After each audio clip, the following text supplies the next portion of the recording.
오늘 이야기는 제가 2달 전 업로드한 내용을 고객 여러분들이 이해하기 쉽게 설명하기 위해 다시 영상을 제작하게 되었습니다. 우리나라도 어느 지역 여성이 다 좋고 어느 지역 여성이 뭐 다 안 좋다 이런 식으로 100대 0으로 평가할 수는 없지만, 그래도 한쪽이 최소 70대 30 정도는 비교적 더 낫다고 얘기할 수 있어 오늘 영상을 준비했습니다. 대략적인 성향은 있고 어느 지역의 특징과 붐이 있기에 왜 그런가를 도표를 그려서 객관적으로 말씀드리겠습니다.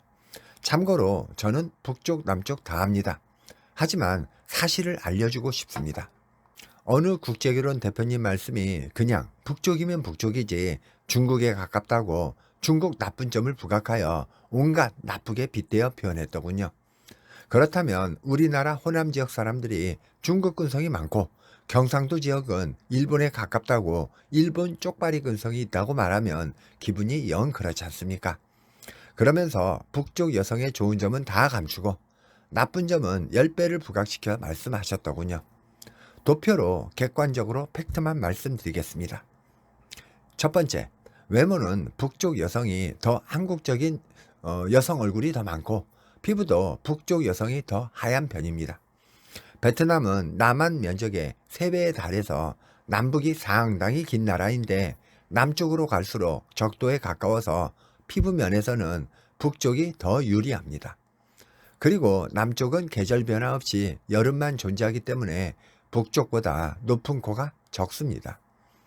더운 지방 사람들이 코가 넓적하고 콧구멍이 큰 이유는 온도가 높을수록 산소 포화도가 떨어져 더 많은 공기를 들이마셔야 하기 때문에 콧구멍이 넓어지고 코가 낮아집니다.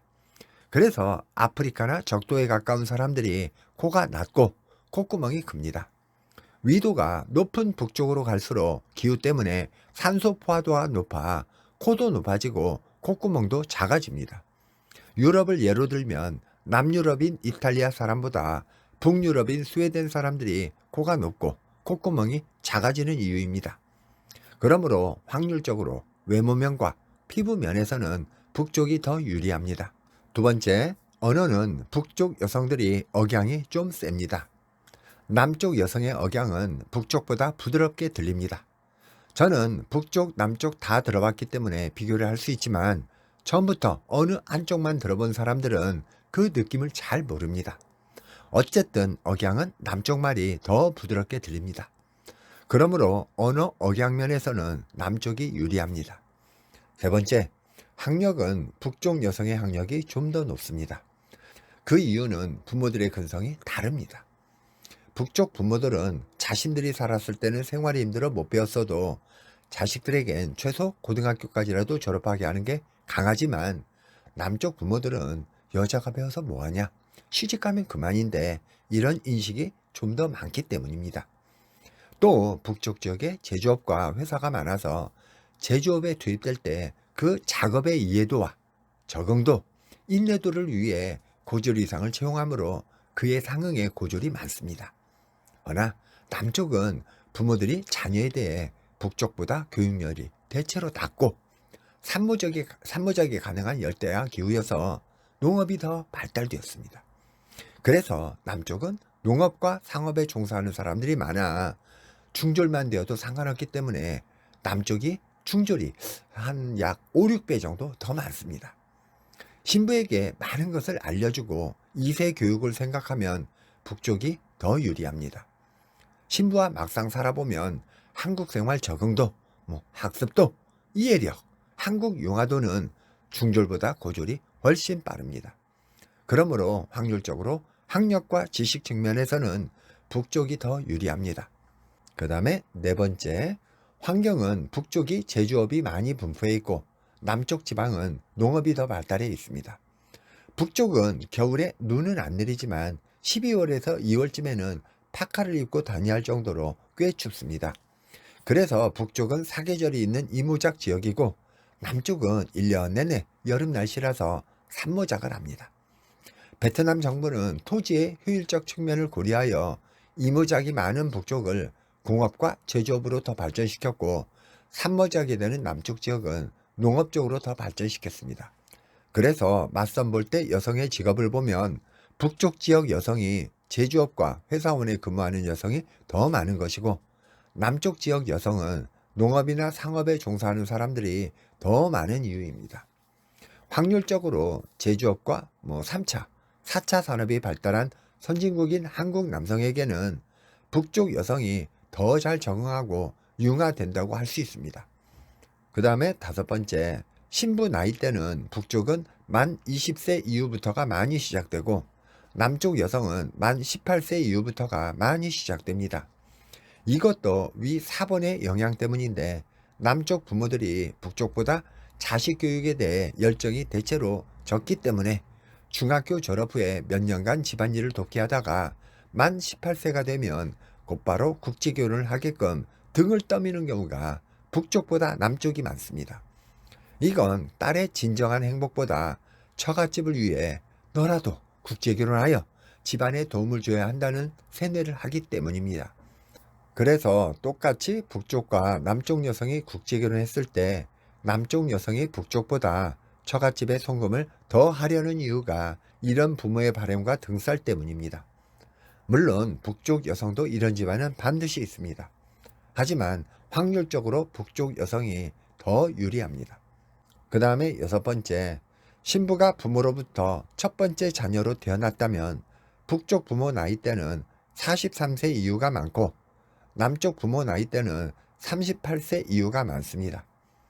북쪽보다 남쪽 부모가 더 젊은 이유는 남쪽 부모들이 고등학교 다닐 때 자녀를 낳았거나 중학교 졸업 후에 17, 18세쯤에 딸을 낳아서 자기 딸도 중학교만 졸업시키고 몇 년 후에 곧바로 국제결혼으로 떠미는 경우가 더 많기 때문입니다. 이건 단적으로 말하면 부모도 철없을 때 일탈해서 생각 없이 딸을 낳았다는 뜻입니다. 이렇게 철없고 생각 없는 부모들이 딸에게 제대로 인생교육을 시켰는가라는 의문점이 생기고, 딸을 이용해 자신들 팔자를 고쳐보려는 참 한심한 부모들이 많다는 뜻입니다. 그래서 국제결혼에서 사위가 자신의 딸보다 30에서 35살 많더라도 딸을 이용해 부자만 될 수 있다면 하는 마음으로 자신들보다 한 7에서 10살 정도 사위 나이가 더 많더라도 결혼을 쉽게 허락하는 부모가 남쪽에 더 많다는 뜻입니다. 그래서 베트남 북쪽과 남쪽 시골 마을을 열흘간 여행해 보시면 북쪽 사람들보다 남쪽 사람들이 목걸이나 팔찌 등 금으로 치장한 모습을 훨씬 많이 보입니다. 한마디로 남쪽 사람들이 남에게 물질적 자랑을 좋아하고 질투도 많고, 국제결혼한 어느 집 집안이 딸 때문에 신수가 좋아지면 자기 집안도 질세라 옆집보다 더 자랑 경쟁에서 이기려고 합니다. 그래서 사위의 지창금 잔재 문화도 남쪽이 더 많은 겁니다. 이건 곧 사위의 등골 빠짐으로 연결되고, 사위가 금전적으로 보탬이 안 되면 곧바로 사위를 욕하는 경우도 많습니다. 이건 사위와 딸의 나이 차이가 클수록 보상 심리가 크게 나타납니다. 그러므로 금전 보상면에서 확률적으로 북쪽 여성이 더 유리합니다. 그 다음에 일곱 번째, 입국 후 적응도. 우리는 따뜻한 부모 품에서 옹야옹야 대접만 받다가 처음으로 회사에 들어가면 과장님으로부터 쓴소리도 듣고 사회의 눈치코치를 배우게 됩니다. 선배로부터 일 못하면 혼나기도 하고 예의와 인내력도 같이 배우게 됩니다. 그러면서 자존심도 누를 줄 알고 분도 삭힐 줄 알고 점점 어른이 되어 갑니다. 이처럼 북쪽 지역은 제조업과 공장들이 많아 여성들이 그 직장 문화에 잘 단련되어 한국에 입국 후에도 부부 생활이나 사회생활을 할 때 잘 견디는 경우가 많습니다. 그러나 남쪽 여성은 농업이나 상업에 종사하는 경우가 많거나 혹은 19살이 되어 곧바로 결혼하는 경우가 많아 눈치코치, 인내력, 기본 예의, 기후로 인한 느린 속도, 정말 부족한 경우가 많습니다. 확실히 회사 생활 3년에서 5년 정도 해본 여성과 고교 졸업 후 직장에 안 다녀봤거나 농업이나 상업에 잠시 일하고 결혼한 여성은 전지 차이로 차이가 큽니다. 또 북쪽은 사계절이 있어 12월에서 2월달 사이엔 파카도 입어야 할 정도로 제법 춥습니다. 그래서 북쪽 여성이 사계절이 뚜렷한 한국에 입국 후에 보다 더 잘 적응하는 편입니다. 남쪽 지역은 계절 변화 없이 1년 내내 산모작이 되는 여름철이라 게으름이 북쪽보다 더 심하고 인내심도 부족한 편입니다. 단적인 예로 베트남에서 러시아로 시베리아 벌목공 노동자를 보낼 때 사계절이 있는 북쪽 지역 남성이 더 잘 견디는 이유가 이것 때문입니다. 그러므로 확률적으로 입국 후 한국 적응도는 북쪽 여성이 더 유리합니다. 여덟 번째, 한국 환상도. 우리는 학력이 높거나 좀 더 배운 사람일수록 어떤 사건을 해석할 때 좀 더 종합적으로 이해하고 판단하게 됩니다. 학력이 낮을수록 어떤 사건을 깊이 해석하지 못하고 왜곡하거나 겉만 보고 판단합니다. 남쪽이 학력이 더 낮은 편이고 회사가 아닌 농업이나 상업에 종사하는 경우가 많다 보니 한국에 대한 이해도도 겉으로 드러나는 K-팝, 드라마 환상이 더 심합니다. 한국이 왜 잘 사는가? 그 과정이나 이유에는 관심 없고 그저 결과로만 돈 많은 나라, 부자인 나라로만 인식해버립니다. 그리고 사유에게 왜 너 돈 많으면서 우리에게 베풀어주지 않냐고 더 심하게 닥달을 하게 됩니다. 참 미쳐버리죠. 우리나라는 트랜지스터 라디오부터 반도체 강국이 되기까지 공짜로 온 게 아니고 엄청난 노력으로 온 건데 이걸 다 설명할 수도 없고 정말 환장하지요. 한국 사람 다 부자가 아닌데 말입니다. 신부와 장인 장모는 한국 사람 다 부자잖아 라고 먼저 인식해버리는 사람한테 이걸 어찌 설명할 수 있겠습니까?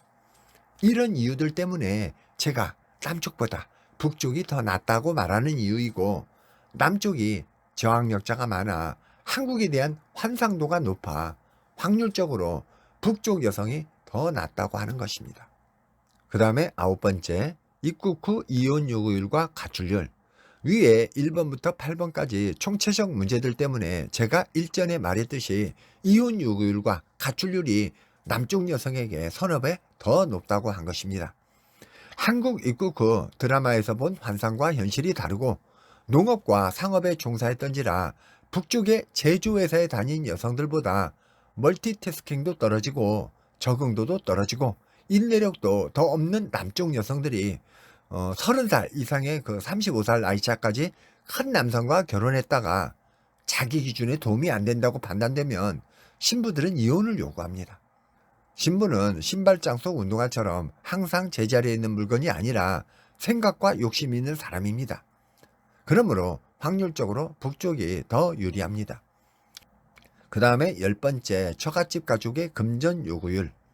위에 말한 것들, 즉 낮은 학력과 조언으로 자녀를 낳은 부모, 한국에 대해 환상 많은 자녀와 그 부모, 국제결혼하여 부자된 옆집과 쓸데없는 비교와 경쟁, 농업에 종사하며 이 사회 전체를 볼 줄 모르는 그 무식함, 이런 등등이 어우러져 딸의 진정한 행복보다 한 푼이라도 딸을 이용해 금전을 요구하는 경우가 남쪽이 서너 배 더 높습니다. 물론 북쪽도 이런 부모들 있습니다. 허나 확률적으로 남쪽이 더 높다는 말입니다. 남성분들이 북쪽과 남쪽 지역 시골 마을을 가보시면 남쪽 지역 사람들이 금치장한 사람들이 참 많습니다. 집은 참 못 살면서도 이웃집에 지지 않으려는 그 자랑심리. 지식과 능력이나 됨됨이보다 허세와 치장을 좋아하는 부모들. 이런 부모와 딸들의 무식함, 이기심, 허세는 결국 사유의 등골 빠짐으로 연결되고 국제결혼 가정 파탄의 한 원인이기도 합니다. 남쪽의 부모들은 사유의 경제력을 먼저 보고 그 다음에 됨됨이를 봅니다. 북쪽의 부모들은 사유의 됨됨이를 먼저 보고 그 다음에 경제력을 봅니다. 그러므로 확률적으로 북쪽이 더 유리합니다. 11번 종합적인 결론. 지난 코로나 때 2년 동안 항공편 결항으로 국제결혼이 사실상 멈춰섰고 국내 체류 중인 베트남 여성 수백 명이 재계에 접수되었을 때 이혼녀의 25%가 북쪽이었고 75%가 남쪽 여성으로 남쪽이 압도적으로 많아 제가 그 관련 영상을 2달 전에 올렸었습니다. 5에서 10년 전엔 국제결혼을 북쪽 여성으로 더 많이 했거나 남쪽과 비슷했었습니다. 그런데도 현재 시점에서 이혼율이 남쪽이 서너 배 높은 건 성혼 비율에 비례해서가 아닙니다. 위에 나열한 10가지의 문제점이 쌓이고 쌓여 신랑들의 불만이 폭발하여 이렇게 생긴 결론이라고 말씀드릴 수 있습니다. 그래도 저는 개인적으로 북쪽을 추천하고 싶은 것은 북쪽 여성은 나이 차이가 크면 일단 거절을 합니다. 속이고 결혼해 한국 가서 뒤통수는 안 치겠다는 뜻입니다. 허나 남쪽은 일단 웃고 붙었다가 한국 가서 이혼 요구하거나 가출률이 더 높다는 뜻입니다. 안 할 거면 앞에서 거절하는 게 낫지 위선으로 붙고 한국 가서 다 쪽 빼먹고 이렇게 튀는 비양심이 낫겠습니까? 남쪽 여성이 큰 나이 차에도 일단 잘 붙으니 많은 회사들이 쉽게 하려고 남쪽으로 현재는 약 70% 정도 하고 있습니다. 북쪽이 100% 좋고 남쪽이 100% 나쁠 수는 없습니다. 허나 리스크는 줄여보자는 게 오늘 이야기의 핵심입니다. 이상으로 국제결혼, 북쪽 여성이 남쪽 여성보다 더 낫다는 객관적인 사실들에 대해 알려드렸고 다음 시간에도 유익한 컨텐츠로 또 찾아뵙겠습니다.